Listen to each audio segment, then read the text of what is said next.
Welcome to another episode of the Sparkles of Gold Astrology Manifesto podcast. My name is Nicola Smuts, and I am with Nicola Smuts Allsop. This is an episode, another one of 3 questions. First question: what's your favorite astrological technique? Using the Almutin of pregnancy. I use it in perfections, and I use it in transit, and I love it. Can't live without it. Can some of my listeners are actually beginners, and some of them know their thing. But regardless of that, can you give me a little bit more of a personal take and connection to this technique? Right. So I'm a fertility astrologer. So most people think when they look at a chart and they want to decide if they're going to have children or how difficult it's going to be for them to have children, they look to the ruler of the 5th house cusp and they think that has the final say. But Omar of Tabaras, a Persian astrologer, he decided that there were a lot more things that go into getting pregnant, including your physical body and your ability to have good luck. And so he devised the Almutin of pregnancy, which has 7 points. So we take the ruler of the ascendant, the degree of the ascendant, the ruler of the moon, the degree of the moon, the ruler of the 5th house cusp, and the degree of the 5th house cusp, and the actual position of Jupiter. And then we finally look and see if there's a planet in the 5th house, and we give that planet an extra 5 points. And we give 5 points for rulership, 4 points for exaltation, 3 for all 3 Dorothean triplicities, 2 for term, and 1 for face. And then we find out which planet is the Almutin of pregnancy. And it could be Saturn, and it could be Mars, in which case you're very lucky because you've halved the number of malefics that can ruin things for you, and you've doubled your chances.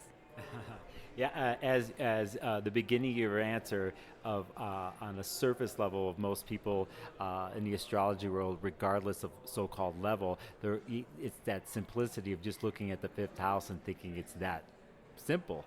But after what you just said, it isn't. But it is in the end. After looking at all those calculations, so on and so forth. Yes, because one planet will be the Almutin of pregnancy, and you then appraise that planet in terms of that planet's dignity and placement and the aspects to that planet, and you can make a judgment on exactly how difficult or challenging or easy it's going to be. Thank you for answering the first question. Second question: what's your earliest memory connected to astrology? I went to a party when I was 11, and as I walked through the door, a really handsome, cool-looking guy came to me and said, "What's your birth sign?" And I didn't know, and I was devastated.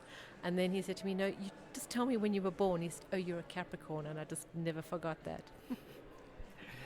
Thank you for answering the second question. The last question: is there anything you're reading, book-wise, so on and so forth, that has nothing to do with astrology? And before you answer that, many of my astrologers and friends who have answered this question say everything's connected to astrology. But then there's the thing of like specific books about astrology, and I'm looking at something outside of that. Is there anything you're reading these days that's like that? Well, I'm revisiting my dissertation at the moment, so I'm rereading a book called Placebo, and by David Jopling, and it's basically a medical anthropology on the ethical background to placebos and how one can use them, and the fact that the medical fraternity understand how powerful it is. And I think it's got a lot to do with medical astrology, and I think it's got a lot to do with medical anthropologies, and it's very informative for me. But I'm also reading Roger Scruton, and I'm reading a lot of philosophy and a narrative. So it's for me, narrative is the key to everything.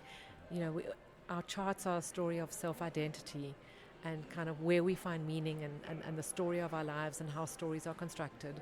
So, yeah, that's what I'm reading at the moment. Yes, and I like what you just said about narrative. I always, when I talk to my clients, put them in the setting as in they were a character on stage at an opera. Not a play, an opera. And the narratives that are created and the operatic stories and the different ones that are interweaving. And they're all different characters, but all those different characters are really in one person, just like all the different planets and different aspects and all the different ways we look at a chart. But really, there's these mixing of narratives, and but then the one big narrative, you know. So I really like how you came across with what you said. So Thank you. yes, and thank you for answering the third question and for being on the podcast today. Where can people find you and know more about you? So if you Google fertility astrology, you'll find my website, which is www.fertilityastrology.com. I have an Instagram account, I've got a Facebook page, and I have an app.